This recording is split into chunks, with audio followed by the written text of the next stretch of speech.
Bienvenido, bienvenida al audiolibro Apariencias, miedos disfrazados y autenticidad, de Javier Burón Orejas. Capítulo 10. Autoaceptación. Era un príncipe que tenía un jardín muy grande. Un día salió a dar un paseo por el jardín y observó que las plantas estaban tristes, mustias, decaídas. Preguntó al roble por qué estaba así, y éste respondió: «Porque no doy rosas como el rosal». Preguntó al rosal, y éste dijo: «Porque no soy grande, frondoso y fuerte como el roble». Siguió preguntando a distintas plantas, y todas respondieron que estaban así porque carecían de algo que tenían otras plantas. Por fin se encontró con una amapola, que estaba alegre, contenta y con un colorido precioso. Le preguntó el príncipe por qué estaba tan feliz, y la amapola respondió: «¿No me plantaste para que estuviera alegre y alegrara el jardín? Pues aquí me tienes, realizando tus deseos». Moraleja: para ser felices hemos de aceptar nuestro destino, aceptar ser como somos.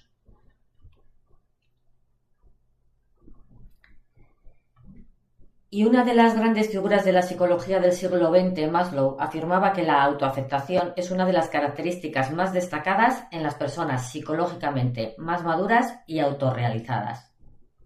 Lo dice así: toman las flaquezas, los pecados, la debilidad y las malas acciones con el mismo espíritu neutral con el que uno acepta las características de la naturaleza. Uno no se queja porque el agua moje, porque las rocas sean duras o los árboles sean verdes. Así tiene la persona madura y autorrealizada a ver la naturaleza humana, en sí misma y en los demás. Antes de hablar de aceptación, sea de la propia realidad personal, autoaceptación, o de la realidad exterior, es conveniente aclarar estos puntos. La aceptación de lo irremediable, de aquello que no podemos evitar ni controlar, es necesaria para la salud y el bienestar psíquico. Séneca advertía: cuando algo no se puede corregir, lo mejor es saber sufrirlo. Aceptar lo negativo que se puede evitar, cambiar o corregir, podríamos calificarlo como un acto de irresponsabilidad, puesto que no asumimos lo que nos depara el destino, lo que nosotros mismos hemos provocado, y tampoco las consecuencias que se siguen de ello. Aceptar lo negativo que se puede evitar o cambiar no es aceptación, sino resignación, pasividad o indefensión indebidas. Indefensión es la creencia de que no podemos hacer algo sin haberlo intentado suficientemente. La honestidad con nosotros mismos nos exige que intentemos distinguir con la mayor claridad posible lo remediable de lo irremediable. Cuando no nos gusta hacer algo, es sutilmente poderosa la tendencia a calificarlo como imposible o irremediable y decir que no podemos hacer nada, sobre todo si hay otras personas dispuestas a hacerlo por nosotros. 1. ¿Qué es la autoaceptación? La misma palabra autoaceptación indica que es la aceptación de uno mismo, y Maslow la define repitiéndolo casi exactamente. Es el proceso de aceptar cómo somos. La aparente sencillez de la definición contrasta con la honda dificultad de conseguir la aceptación de lo que somos, nuestra realidad, y con la suma importancia que tiene para la salud psíquica y la felicidad personal de cada uno. La autoaceptación va más allá de la tolerancia. Podemos tolerar, por ejemplo, al superior que en el trabajo es fastidiosamente un incórdio, al que se aprovecha de nosotros haciéndose el ingenuo, al ignorante orgulloso, el revés de la fortuna en el momento menos oportuno. Podemos tolerar todo esto y mucho más, porque no queda más remedio. Pero cuando se trata de nuestro propio ser hay que dar un paso más. Es preciso querernos, lo cual no significa que nos guste todo de nosotros o que no habríamos preferido ser de otra manera. Una madre quiere a su hijo aunque le hubiera gustado que fuera más guapo. Todo lo que somos debemos aceptarlo dignamente, con más agradecimiento que amargura. Es aceptar nuestras limitaciones y nuestras cualidades. Vernos con este realismo es el punto de partida para lograr autenticidad y no vernos constantemente en la necesidad de ocultar indebidamente las partes oscuras de nuestro ser. El no aceptar nos lleva, como veremos, a la alienación, a buscar denodadamente aparentar que somos lo que no somos, a no respetarnos a nosotros mismos, despreciando lo que somos. Podríamos decir que la autoaceptación es la disposición a reconocer cómo somos verdaderamente, lo que hemos sido, lo que hemos realizado o no realizado, lo que hemos pensado, sentido, dicho, prometido, etc. Pero no es un mero reconocimiento, es también la disposición a asumir las consecuencias de todo lo reconocido en nuestra historia personal, y hacerlo sin declararnos la guerra a nosotros mismos, sin amargarnos por lo que ya no tiene remedio, sin contabilizar una y otra vez nuestras debilidades y nuestros errores. Es tratarnos benignamente a pesar de todo, ver la realidad de lo que somos, mirarla serena y profundamente, sin juzgarla insistentemente, sin quejarnos de ella, casi como no se queja la hoja de un árbol por ser verde. Es aceptar en cada momento la misión que tenemos en la vida, aunque reneguemos a veces de ese destino. Es olvidarse un poco de nosotros mismos, querer lo que nos ha sido dado, lo que tenemos a nuestra disposición, para no aceptar lo que es mejorable, cambiar lo que podemos cambiar y realizar nuestro propósito. Autoaceptarse es aceptar lo que es verdad en nosotros, nuestra realidad, aspecto físico, cualidades y deficiencias, clase social, ideología, modo de sentir y de ser, lo que somos y hemos sido, nuestras experiencias y opiniones, nuestros defectos y nuestras cualidades. Cuando vemos nuestra realidad y decimos sin amargura ni resentimiento, esto es lo que soy, y miramos nuestro ser sin demasiado afán de ocultar limitaciones que nos disgustan. Cuando cogemos a nuestro ser entre los brazos y le decimos que lo queremos, que estamos contentos de ser como es, y que con él podemos conseguir bienestar y autorrealización personal, aunque sabemos que hemos de intentar cambiar ciertas asperezas. Cuando no nos avergonzamos de presentarlo en sociedad, aunque sabemos que no es muy agraciado. Cuando aceptamos la rutina de cada día, sabiendo que podríamos darle sentido. Cuando aceptamos las experiencias diarias y lo que nos rodea como parte de nuestro destino. Cuando estamos en paz con el curso inexorable de nuestra vida, la de los hombres y la del universo, entonces podemos decir que nos autoaceptamos. Entonces brota en nosotros la autenticidad, el encanto de la sencillez y de la transparencia. Resistirse a ver lo que somos ahonda nuestra debilidad. La mayor parte de los seres humanos aceptamos de nosotros lo que es aceptado por los demás, juventud, atractivo físico, éxito, y sufrimos y carecemos de algo que es deseado y envidiado por la sociedad. Y para compensar lo que definimos como carencias, pasamos la mayor parte de nuestra vida trabajando para ser más que otros y destacar en algo que la sociedad admire, y sentirnos así aceptados, queridos y admirados. La verdad es que no somos perfectos, somos miedosos, cobardes, tacaños y también generosos, sensibles, amables. Aceptando todas las caras de nuestro ser ganamos en bienestar y salud psíquica y somos más nosotros mismos. Pero si nos aferramos al uso de estrategias que buscan aparentar lo que es aceptable por la sociedad, de una forma u otra incurrimos en conductas neuróticas. Miedo, huida, esconderse, fingir, preocupaciones, etc. Hacer y decir lo que gusta a los demás es gratificante, al menos momentáneamente, porque nos aporta su aplauso, pero nos esclaviza y nos traicionamos a nosotros mismos. La experiencia nos ha enseñado que destacando sentimos la satisfacción del halago, de la aceptación y de la admiración. Y nuestra cultura nos ha inculcado que si no sobresalimos nos perdemos en el anonimato. Por ello no aceptamos ser nosotros mismos o mantenemos o mantenernos en la sombra.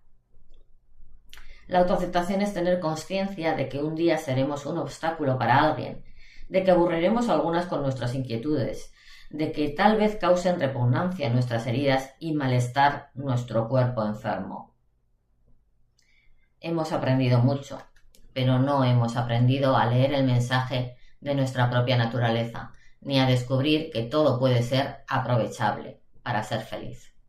Recuperar simplicidad de espíritu y no ser víctimas de la necesidad de defendernos, de protegernos y de dar explicaciones, en vez de aceptarnos como somos.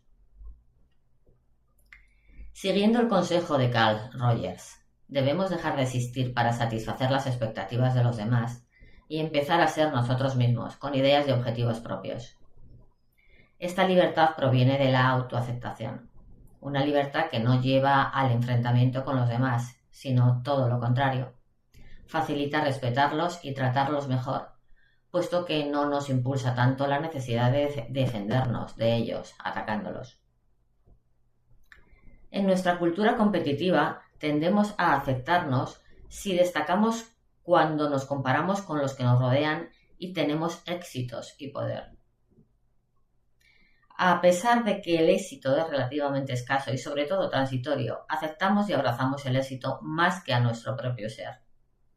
El éxito nos atrae porque nos sitúa por encima de otros, pero siempre hay alguien que compite y nos obliga a hacer lo mismo para no perder estatura. Precisamente por esta espiral destructiva de hacer depender nuestra autoestima de la contingencia del éxito, en psicología se insiste, como veremos, en cultivar la aceptación incondicional. Aceptarnos por lo que somos, tengamos o no tengamos éxitos, porque nuestro ser es más importante que nuestros éxitos y más valioso para nosotros que la apreciación de los demás. 2. Estudio psicológico de la autoaceptación. Sobre la importancia de la autoaceptación ya habían insistido en la primera mitad del siglo XX autores importantes como Adler, Horney o Sullivan, pero fueron los representantes de la llamada psicología humanista, Maslow, Fromm, Roger May, etc., y especialmente Carl Rogers, quienes más resaltaron el rol de la autoaceptación en la salud psíquica, junto con Albert Ellis, figura representativa de la terapia cognitivo-conductual, que está en primera línea desde hace varias décadas. Debido a su importancia, a continuación expongo las aportaciones destacadas de Rogers y Ellis. Carl Rogers y la autoaceptación. A lo largo del siglo XX, tanto los filósofos existencialistas como los psicólogos humanistas reflexionaron destacadamente sobre la alienación del ser humano. Esta alienación, incongruencia o extrañamiento del hombre se debe, según Rogers, a la aceptación condicional. Si decimos o expresamos siempre lo que sentimos, tememos que los demás nos desaprueben y no nos acepten. Consecuentemente, deducimos que solo somos aceptados si cumplimos esta condición, aceptación condicional. Sentir, decir y hacer lo que a los demás les gusta y ocultar aquello que les disgusta. Para ello hay que dejar en parte de ser uno mismo, no ser auténtico. Para Rogers, este es el mal principal del ser humano. Y necesita un tratamiento o remedio que lleve al individuo a la autoaceptación, reconociendo el camino inverso que le llevó a la incongruencia. Sentirse atrapado incondicionalmente, haga lo que haga, y no solo cuando cumpla la condición de dar gusto y complacer a los demás. Cuando se sienta aceptado, se moverá hacia la salud, será menos agresivo, necesitará menos ocultarse en la mentira, el engaño, la huida, etc. Y recurrirá menos a mostrar sus grandezas para sentirse querido. Es decir, necesitará menos el autoengrandecimiento y la autoprotección que hemos visto en capítulos anteriores. Será el mismo, autenticidad, mientras que la incongruencia o alienación van unidas a la experiencia de autodesprecio. El individuo experimenta que sus verdaderos sentimientos son desaprobados y castigados por los demás, y él mismo termina despreciándolos y tratando de ocultarlos para no ser desaprobando. Actuar para complacer a los demás y recibir su aprecio y aceptación lleva, pues, a la incongruencia, puesto que significa renunciar a los propios deseos y sentimientos. Esta contradicción en el interior del ser humano es, según Ellis, el mayor obstáculo para el desarrollo de la autoaceptación, como vamos a ver.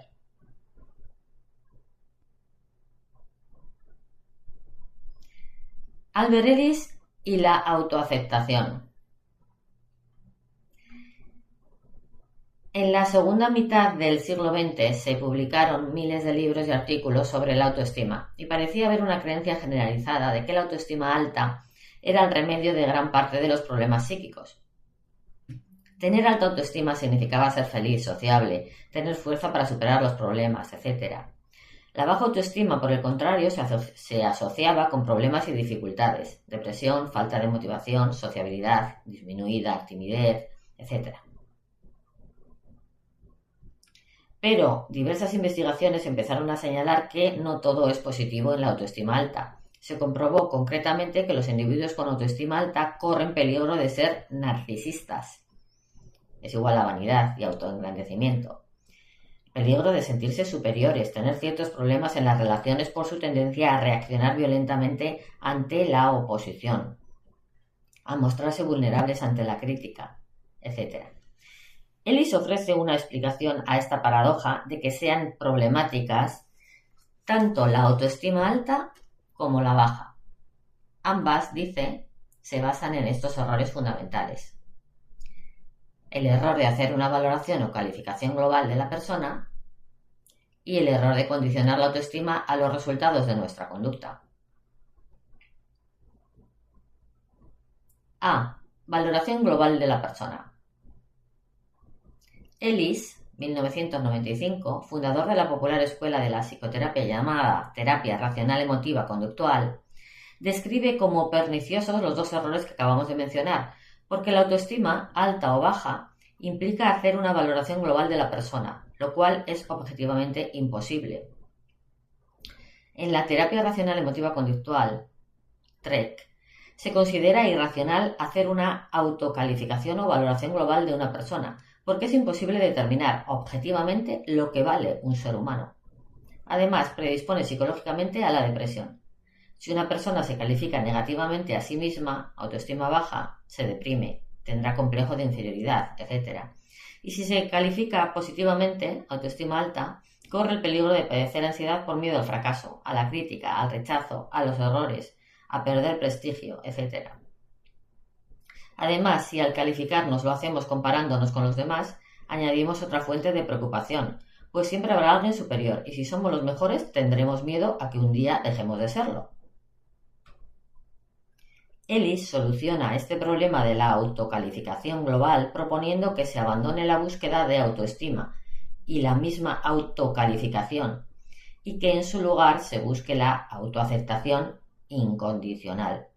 Es decir, que el individuo se acepte total e incondicionalmente, actúe como actúe, sea o no sea inteligente, le aprueben o no le aprueben los demás. Esta es la idea central de este capítulo y la veremos más adelante, pero antes es preciso explicar por qué no podemos calificar a una persona, algo que hacemos constantemente, afirmación que posiblemente les llame la atención a muchos lectores, en este caso a muchos de los que estáis escuchando este audiolibro. Dryden, el psicólogo europeo tal vez más destacado en el estudio de la TREC de Ellis, en su libro sobre la autoaceptación, ilustra de la forma siguiente la imposibilidad de calificar al ser global de una persona. Fijémonos en los cuadros siguientes que están en el libro, entendiendo que más significa una cualidad positiva, menos significa una cualidad negativa, interrogante significa algo neutro o ambiguo. Y en el libro se ve que en el cuadro A se representa una persona que solo tiene buenas cualidades. Esa persona no existe. El cuadro B representa a una persona que solo tiene malas cualidades, la cual tampoco existe. El cuadro C representa al individuo que tiene cualidades positivas, negativas y otras que podemos llamar neutras o ambiguas, y nos representa a todos. unos con más cualidades, otros con menos defectos, pero en todo se da una suma de propiedades buenas y malas. No podemos decir de nadie en esta situación que es buena persona, pues tiene defectos, y tampoco que es mala, pues también tiene buenas cualidades. En definitiva, de todo ser humano solamente podemos decir que tiene cosas buenas y cosas malas, pero si cometemos el error de calificar a alguien como bueno porque tiene algunas cualidades buenas, igualmente podemos decir que es malo porque también tiene defectos. Al calificar globalmente a una persona se comete el error matemático de sumar peras con manzanas y concluir que la suma de 4 peras y 4 manzanas da un total de 8 manzanas. Se comete además otro error, el error de la sobregeneralización, también llamado error parte todo, porque se juzga el todo solo por una parte. Es como decir de un colectivo profesional que es corrupto porque hay algún corrupto dentro de este grupo. O decir de una persona que es un fracaso porque ha fracasado alguna o muchas veces, ignorando que ha tenido también muchos éxitos y que aplicando la misma lógica igualmente se podría decir de ella que es un éxito. Tal vez podamos calificar individualmente cada cualidad positiva y decir, por ejemplo, de alguien que toca bien el piano o calificar un defecto particular, pero no se puede calificar toda una persona por una, varias o 1000 facetas de su ser, pues su ser global es mucho más que esos pocos aspectos de su persona. Ellis en 2005 nos advierte: no te juzgues globalmente ni lo hagas con los demás, solo puedes juzgar lo que piensas, sientes o haces, pero no todo tu ser global. Si nos valoramos por nuestros actos, podremos sentirnos bien mientras sean positivos los resultados, pero no siempre es posible hacer bien las cosas. El ser humano no es perfecto y tarde o temprano cometemos errores. ¿Hemos de calificarnos también entonces por nuestras obras? Si partimos de la idea de que todo debemos hacerlo bien, seremos esclavos de un esfuerzo cada vez mayor para no cometer errores y de un esfuerzo también cada vez mayor para ocultarlos. Juzgarnos por nuestra eficacia es una esclavitud del éxito y del miedo al fracaso. Si hacemos depender nuestra autoestima de los resultados que obtengamos, nos hacemos vulnerables al trastorno emocional, pues solo nos sentiremos bien cuando obtengamos buenos resultados. La autoestima condicional es alta si se tiene éxito, es baja si se fracasa, parte de este principio. Si las cosas salen bien, nos calificamos positivamente. Si salen mal, la calificación es negativa. Esto quiere decir que hacemos depender nuestra autoestima de los resultados y nos vuelve propensos a ciertos problemas emocionales. Tristeza, depresión, angustia, miedo, preocupación, etc. Ellis, 1973, nos dice: tú no eres bueno y tú no eres malo, simplemente eres tú. Tienes cosas buenas y cosas malas, pero tú no eres esas cosas. Eres un ser humano con virtudes y deficiencias, cualidades y limitaciones propias de la naturaleza humana. Aceptarse uno mismo es aceptar que somos humanos, de naturaleza finita y con cierta capacidad para hacer las cosas de otra forma, tolerar las propias debilidades y vivir mejor. El ser humano es demasiado complejo para clasificarlo legítimamente con un solo adjetivo global. El ser que calificamos, dice Dryden, 1998, es el conjunto de todos los aspectos, características, habilidades, defectos, etc. Es el conjunto de todos los aspectos que tenemos y hemos tenido desde el comienzo de nuestra vida, que además han ido cambiando y siguen cambiando, no han sido siempre igual. ¿Cómo podemos calificar todos esos millones de datos, matices, circunstancias, variaciones con una sola palabra? ¿Y cómo podemos atrevernos a simplificar a un ser humano complejo y misterioso diciendo yo soy lo que sea, tú eres lo que sea? ¿No es una falta de respeto esta simplificación de la compleja realidad de una persona? B. Autoaceptación condicional e incondicional.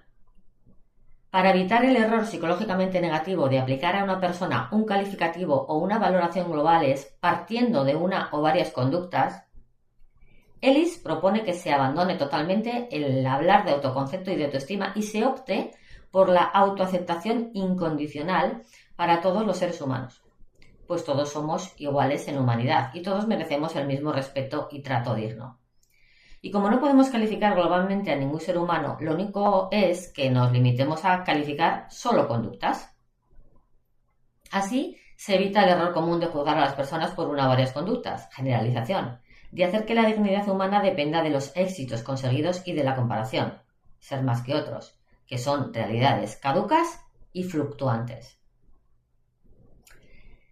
Ellis sostiene que el autodesprecio se fundamenta en gran medida en las exigencias rígidas de actuar bien socialmente y buscar la aprobación ajena.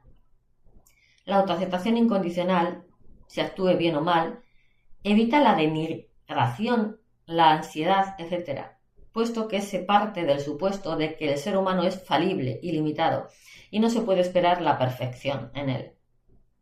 Que se cometan errores y fallos es lo normal. Esto no quiere decir que seamos indiferentes y que nos resignemos indebidamente, ya que tenemos la obligación de minimizar relativamente nuestros errores. La resignación es creer que ante una situación concreta no podemos hacer nada para mejorar, por mejorar, y va unida al autodesprecio por los errores cometidos. La autoaceptación significa que todos somos igualmente dignos como seres humanos, actuemos como actuemos. Si nos aceptamos, sabremos que unas veces se gana y otras no, que unas veces actuamos mejor y otras peor, y que esta es la condición humana que también tiene la responsabilidad de intentar mejorar sus limitaciones. Muchos autores piensan que lo que uno siente hacia sí mismo depende en gran medida de la respuesta que ha recibido en las relaciones con las personas que han sido significativas en su vida. Si un niño se ha sentido aceptado y alabado al actuar según los deseos de los adultos y se ha visto rechazado cuando no lo hace así, hará depender sus sentimientos de autoestima de la aceptación de los demás. Es decir, desarrolla una autoestima contingente.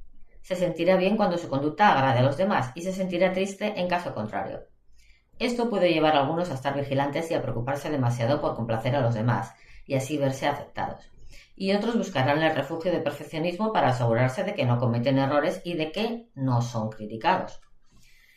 Cuando la autoestima y la aceptación son contingentes, es decir, cuando los sentimientos hacia uno mismo dependen de la aprobación o desaprobación de los demás, puede desarrollarse una autoestima baja, pues el individuo deduce que cada vez que no actúa como desean los demás es una prueba de su poca valía personal. Si decimos que todos tenemos la misma dignidad por el mero hecho de ser seres humanos y que aceptamos plenamente la realidad humana sin juzgarnos ni por las cualidades ni por los resultados obtenidos, que no es nuestro ser total, se eliminan el orgullo, los sentimientos de valía o superioridad y la autoestima evaluativa, y uno se acepta a sí mismo y a los demás. Ellis dispone que se logra la clase de tolerancia que es la esencia del bienestar emocional. No se trata, pues, de aspirar a ser un superhombre, sino más bien de aceptar la humanidad de nuestro ser, limitada, deficiente, compleja, pero con recursos para lograr el bienestar emocional. Dryden, 2013, señala que algunos parecen temer que si nos aceptamos incondicionalmente, es igual que hagamos lo que hagamos, podamos incurrir en la autocomplacencia y en actividades que no son saludables ni convenientes. Pero tal complacencia se deriva de una filosofía egoísta y de miras de corto plazo que no se inculca en la propuesta de la autoaceptación incondicional, la cual recomienda aprender de los errores a tener mayor autodisciplina y no mayor permisividad. Una postura un tanto parecida a la del budismo, que no es sospechoso de inducir a la licencia moral. Igual que ocurre con la autoestima, la autoaceptación también puede ser condicional o incondicional. Es condicional si nos aceptamos solo cuando actuamos bien, en cuyo caso podríamos decir que más que aceptar nuestro propio ser, aceptamos el resplandor de las consecuencias sociales de nuestra actuación.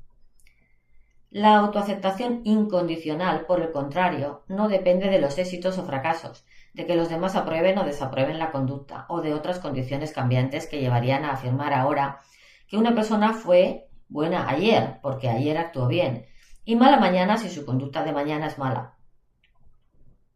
Es cierto que nuestra educación y nuestra cultura nos han enseñado a calificar y valorar a las personas y a nuestro propio ser por las acciones, las cualidades, las virtudes, etc., que son partes de nuestro ser, presente y pasado, pero de ningún modo son nuestro ser. Pero Ellis nos recuerda que también podemos aprender a no hacer valoraciones y calificaciones globales. Incluso podríamos añadir que es injusto calificar a toda la personalidad de un ser humano con toda su historia personal, fuera como fuera. ¿Conocemos y recordamos todo su ser y toda su historia interior y exterior para poder juzgarlo o calificarlo con unas simples palabras? La proposición que hace Ellis de optar por la autoaceptación incondicional en lugar del autoconcepto y de la autoestima se fundamenta esencialmente en una razón práctica. Es mucho mejor. Alguien podría preguntarse lógicamente, a mí nadie me pidió permiso para ser como soy, así que, ¿por qué voy a aceptarme como soy si no me gusto? Ellis probablemente respondería, es que si no te aceptas, además de seguir siendo como eres, o peor, empeoras tu propia vida con disgustos inútiles. Por tanto, mejor será que aprendas a aceptarte. Y además, como hemos visto, hacer depender la autoestima de los logros tiene secuelas negativas, puesto que implica la necesidad de sobresalir sobre los demás, compitiendo más y más, y cuando ya no es posible conseguir resultados apreciables, la autoestima se desmorona y el individuo se deprime. Como afirman Carson y Langer, 2006, la persona está cautiva de la autovaloración en vez de la autoaceptación, para compensar sus fallos o déficits. Estas profesoras de la Universidad de Harvard hablan de la tiranía de la autovaloración y de la comparación con los demás para ver lo que valemos. En vez de aceptarnos como somos, la sociedad nos ha hecho ver la conveniencia inmediata de usar estrategias para ocultar las propias limitaciones e incluso de reconocer que las aplicamos, y de engrandecer la propia realidad, acabando convencidos de que somos lo que aparentamos. Otra razón para inculcar la autoaceptación incondicional es su conveniencia psicológica, confirmada por la evidencia empírica. Hubo un tiempo en que la principal preocupación de los psicólogos era solucionar problemas psíquicos. Ahora el interés se centra también en mejorar la salud, buscar el modo de lograr mayor bienestar psíquico.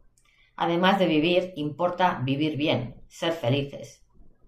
Esta nueva dirección dio vida alrededor de la época de 1990 al movimiento de la psicología positiva, que considera la autoaceptación incondicional como uno de los pilares de la salud psíquica, lo cual ya habían resaltado a mediados del siglo XX los psicólogos humanistas Maslow y Rogers. Pero ha sido Albert Ellis quien más decididamente, con argumentación más clara y con mayor empeño, ha defendido las ventajas de la autoaceptación incondicional, comprobadas por múltiples investigaciones. Se ha confirmado, por ejemplo, que los individuos con mayor autoaceptación incondicional se sienten más satisfechos con la vida, son más felices, muestran mejor adaptación social y mejor salud mental. Se sienten menos deprimidos, menos enfadados, son menos perfeccionistas, muestran menos síntomas de ansiedad, tienen menos ideas irracionales, etc. En un estudio un tanto sorprendente de Salcross y otros, 2013, estas autoras comprobaron que con el envejecimiento aumenta el bienestar emocional y que, de modo especial, disminuyen los afectos negativos, enfados, nerviosismo, miedo, aumenta la autocompasión, etc. Y todo ello lo atribuyen a una mayor autoaceptación. Se han vivido más contratiempos y se ha aprendido a relativizar las amenazas y las desgracias y a evitar pensamientos obsesivos negativos. Tal vez por ello en el pasado se solía asociar la vejez con la sabiduría. Estudios psicológicos recientes sobre la sabiduría indican que la capacidad de aceptación es un producto de la incertidumbre y de la mutación con que las personas se han encontrado en la vida. Y los ancianos han tenido muchos de estos encuentros. Tal vez por ello se desilusionan menos. Y hasta aquí el capítulo de hoy. Si algo de lo que has escuchado te ha incomodado, removido o hecho cuestionarte quién eres realmente detrás de tus roles, entonces este espacio está cumpliendo su propósito. Este libro nos invita a mirar más allá de las apariencias, a distinguir entre lo que somos y lo que hemos construido para protegernos. Y ese ejercicio requiere valentía. Soy Silvia Gurpegui González, psicóloga, y he creado este canal como un lugar donde podamos reflexionar con honestidad, sin máscaras y sin juicios, sobre nuestra forma de estar en el mundo. Si quieres seguir profundizando en este camino de autoconocimiento, te invito a suscribirte al canal y activar la campanita para acompañarme en los próximos capítulos. Y si sientes que ha llegado el momento de revisar tus propios roles, miedos o patrones con un acompañamiento profesional, puedes contactar conmigo. Tienes toda la información en la descripción del vídeo. Atrévete a mirar más allá de tus apariencias. Ahí empieza tu verdadera libertad. Nos vemos en el próximo capítulo.